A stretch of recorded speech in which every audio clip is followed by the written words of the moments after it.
Finish paint happened this week.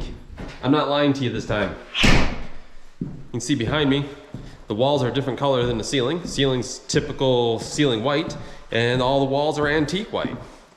I went real simple on this one. Also have all the floor repairs done to the primary suite. And we had another debacle with the boiler. All right, let's get into it. Well, good morning.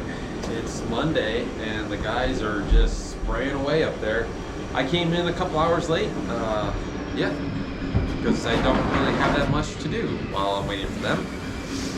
And I figured what we can do is just kind of start organizing stuff. Yeah, the guys are doing wall color. I did figure out that they embedded a wire for the thermostat in the primary suite, so they had to cut a hole and, you know, fix that. But other than that, I think things are moving along pretty swimmingly. And yeah, we just have to keep ourselves busy for a couple days while they wrap things up. It's a little vapory in here, so yeah, every bit helps out, right? I think I just came across a project. These little guards, I guess you can call them. I don't know. They just pop into the 3-inch exhaust that's on the outside, or venting on the outside of the building for the boiler. That's what this is all about.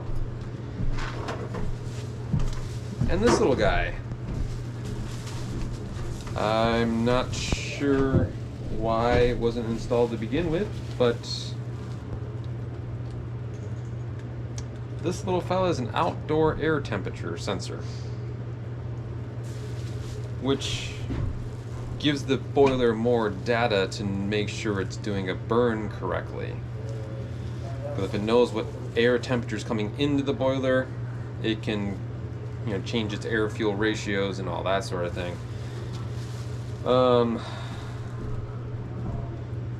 Another point of disappointment on the boiler guy. Good news is I have that nice long block that we can install this on. So let's go ahead and have a look outside and see if we can get this thing installed. Having never done it before, I'm gonna check the instructions here.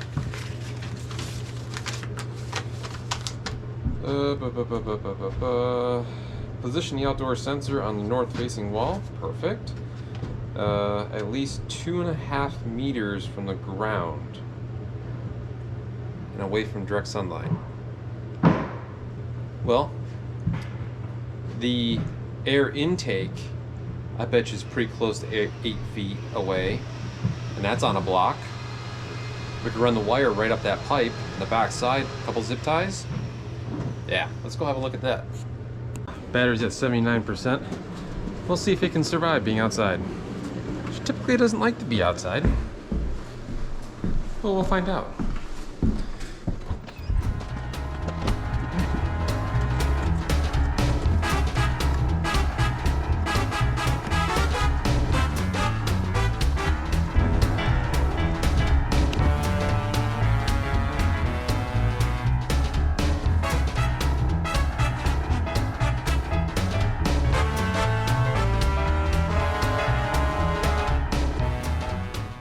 Open the boiler up again. But before we do, kill the power to it. Turn the power off. And I already turned the thermostat down, so everything went through its full cycle. You don't ever, if you can help it, you know, unplug a boiler or shut it off in mid-cycle.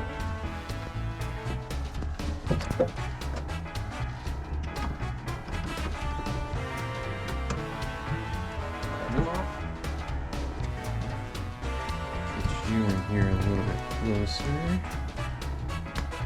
so you can watch me do something I've never done before. Looks like we have a hole right there. We can bring a wire in through, or just chase it right through here. So they made this super simple. Right there, OD is for outdoor. They give you this little terminal block, which we bring our wires in through this side, and then it's just a couple little connectors that just slip it. it or not, when I was a kid, I did electronic repair. I would fix other kids' stereos and tape players. Yep, I'm that old. And I learned from a fella who was a real good friend and mentor. Your body has static electricity in it. And if you touch a chip, in any of these chips, you can fry it instantly. So anytime working around boards like this, traditionally I would be running a grounding strap around my wrist to a grounding member of the component. But I'm not actually working on the boards, so I'm not going to do that. And I have no idea where my grounding strap is. It's been a long time since I've done circuitry.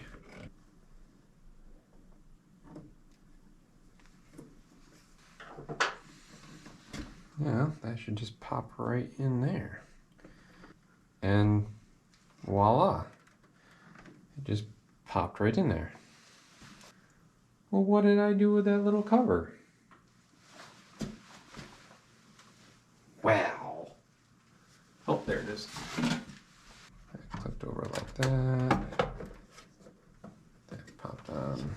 There, like, pop that in there. Put the panel back in there. All right, I think we're ready to fire this thing up.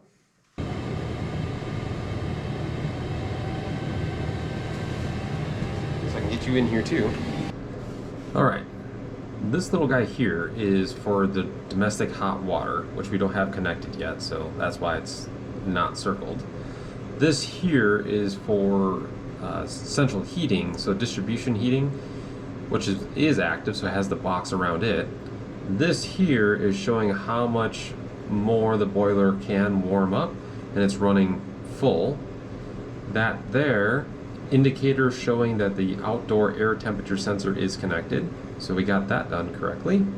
And this here shows flame is on, but it only has one little bar next to it, so therefore it's running a really low flame, which it hadn't done before we connected that sensor.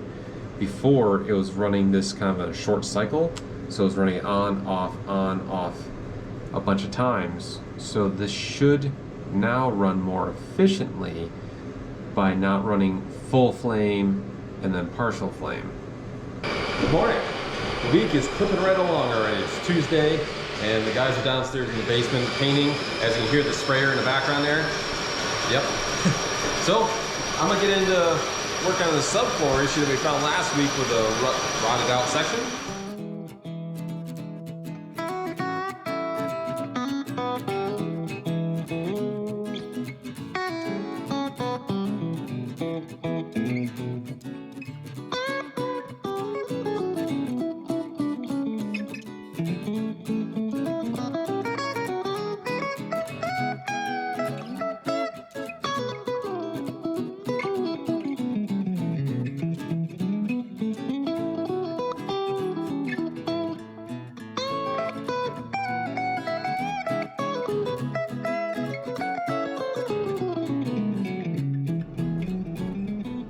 You see the fellas left pulled the paper off the beam that I was trying to preserve.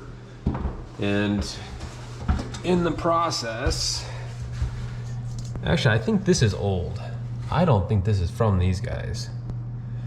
This stuff here is, because I saw that happen actually, and they wiped it off as much as they could. But we want to get this old stuff off of here. Now, I did just attempt to use a grinder, and it ripped the patina right off the face of it. So I'm about to do some creative staining to bring that back. But what I figured out, if I take this wire wheel,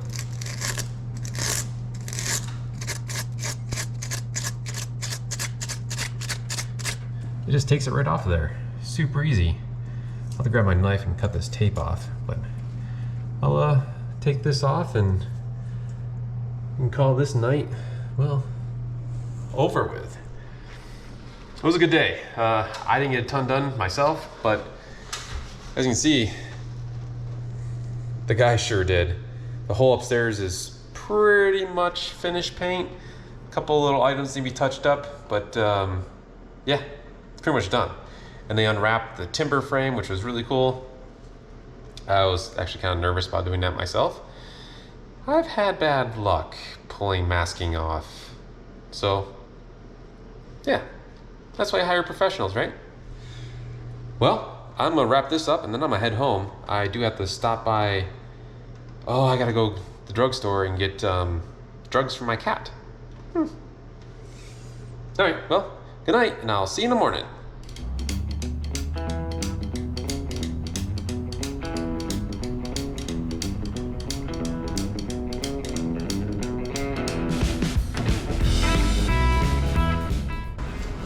Morning. It is Wednesday, I believe.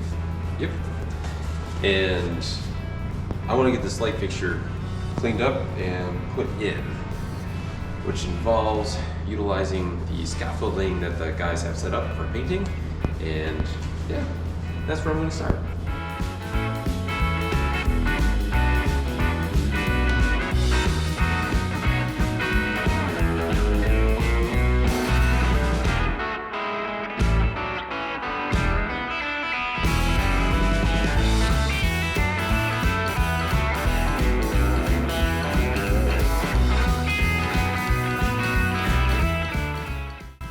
Well, it's happened. Sheetrock is done. Finished paint is on the walls. You know, there's going to be touch-ups along the way, of course, but it's finished up to this point. Now it's on me to get it done. The last time we had the sheetrock up, I did a little tour for you, and Honey Hollow Homestead reached out and said, hey, I want to see a tour when the paint's on. So this one's for you.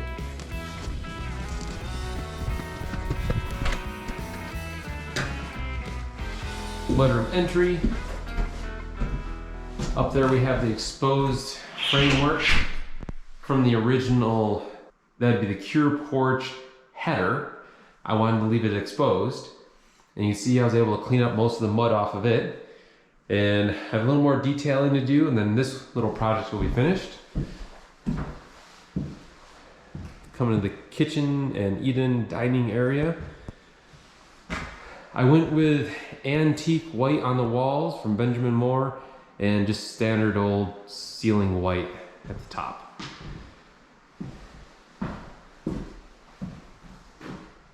See the timber frame exposed there? I think it looks super sharp. And again, that same header on this space above the staircase. And I started playing with light fixtures. Look at that. Now this header over here is absolutely finished. I have all of the old paint and mud that was on there from, you know, whoever knows how long. I was able to burn in and change the patina over here where I had lightened it up a little too much. So that's all sorted out. And it's even polyed. So that's all set. Hey, let me know in the comments what you think about this light fixture. I have just the bare Edison style bulbs. And that's the original, what's that called? Whatever that thing's called. I only have 5 of these though. So either I can do an exposed bulb like that, dig through the internet and try to find one more replacement of whatever that thing's called, or put 5 new, whatever those things are called. Oh my goodness, my brain is fried. Anyway. Let me know in the comments. We'll walk back in through the kitchen area, which the cabinets are getting delivered today. I just found out. So we'll stash those here somewhere. Some more of the exposed timber frame. I'm really excited on how that turned out. I mean, there's a lot of cleanup to do and work on them, but you know, one step at a time. Front bedroom.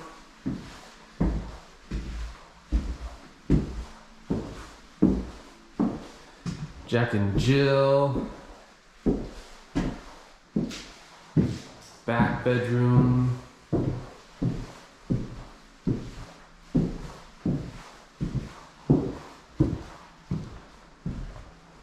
The laundry. dryer vent box. They had a bunch of paint in there, but I was able to clean that out with just some Dawn dish soap and water. Came right out. I do want to open that up a little bit more so I can put a nice trim detail around it. Why? Because I am just that way. That's why. Primary suite. I made the rest of the repairs to all that rotten floor. That's all sorted out. Obviously I go a lot farther than I was expecting. That's fine. And you know, repurposing as much lumber as I have, because we're going to cover this whole thing with Luan, so there's no point in getting too detailed on that. Fellas put the vanity back in here for me, so now we can get that sorted out.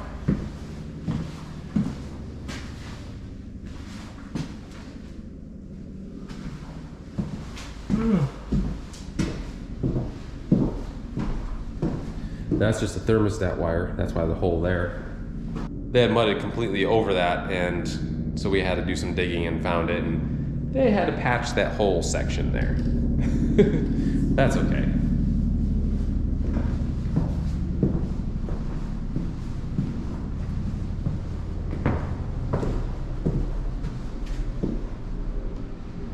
Down the staircase.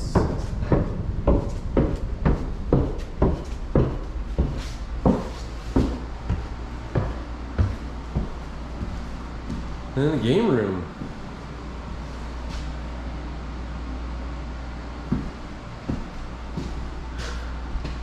With the in-finish paint with the two different colors, it really makes this room feel really deep, I think. Yeah. And storage, you've seen that before.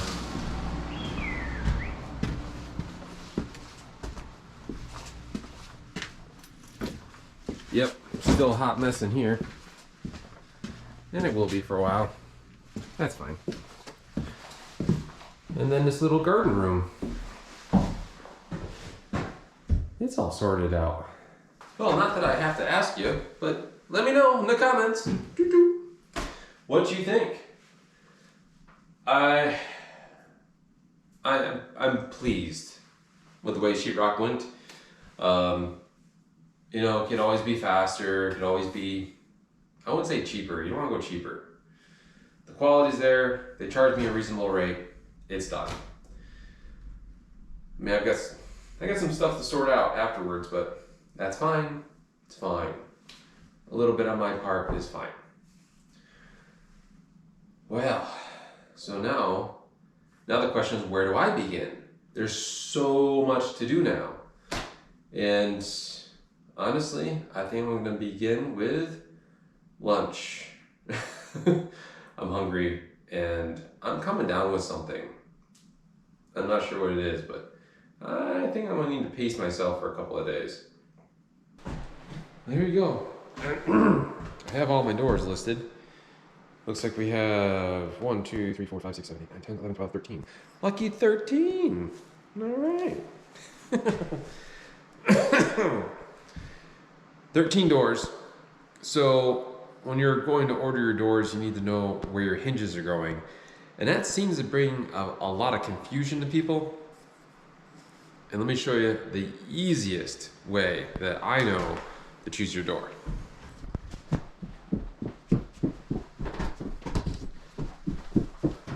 Primary closet. And when I walk into the space, I have the light switch over here. So that's on my left-hand side, okay? So I want this door to swing into the closet. So what I do is I put my back side to where the hinges are going to be. So I know I want it swinging in that way.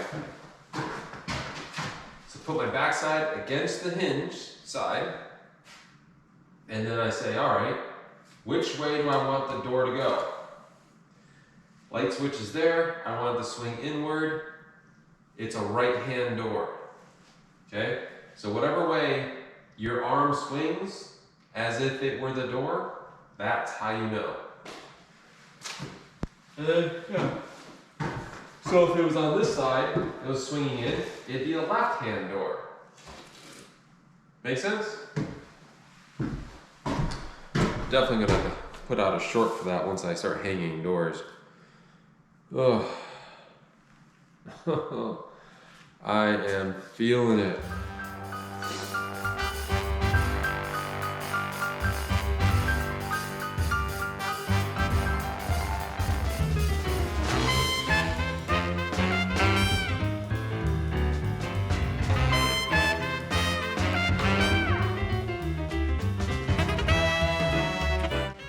Well, what do you think of the new kitchen? Nice and brown and just kidding. I'm gonna store it up here in the front bedroom for now. Just keep it out of the way, keep it safe. I really want to do the whole flooring project first before I put the cabinets in. So, you know, they're just gonna sit up here for a little bit.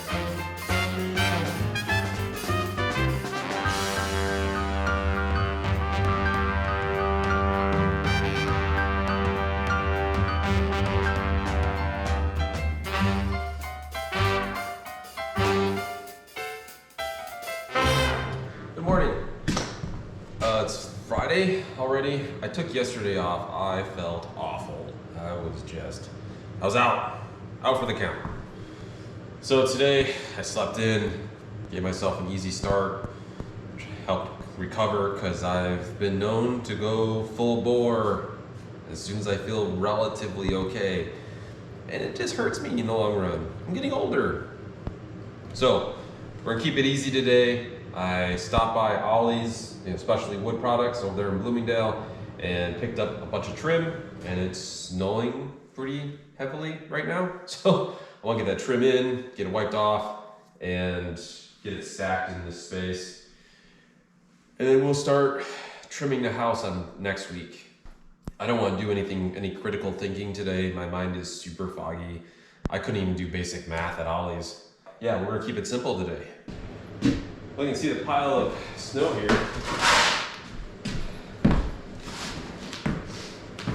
And this is just off the tops of the boards as I was bringing them in.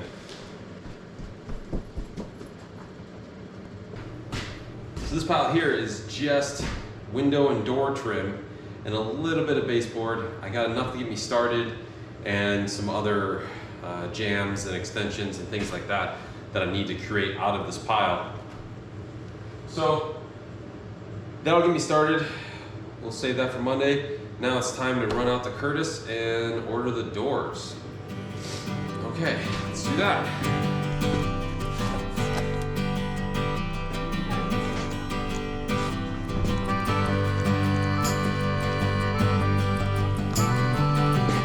Hi, Bad Tom.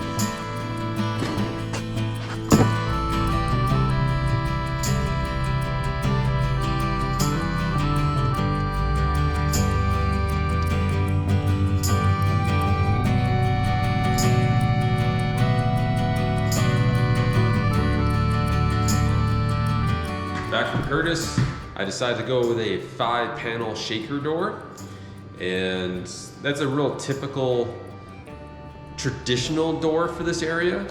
And as you know, I love history and reclaiming that sort of feel.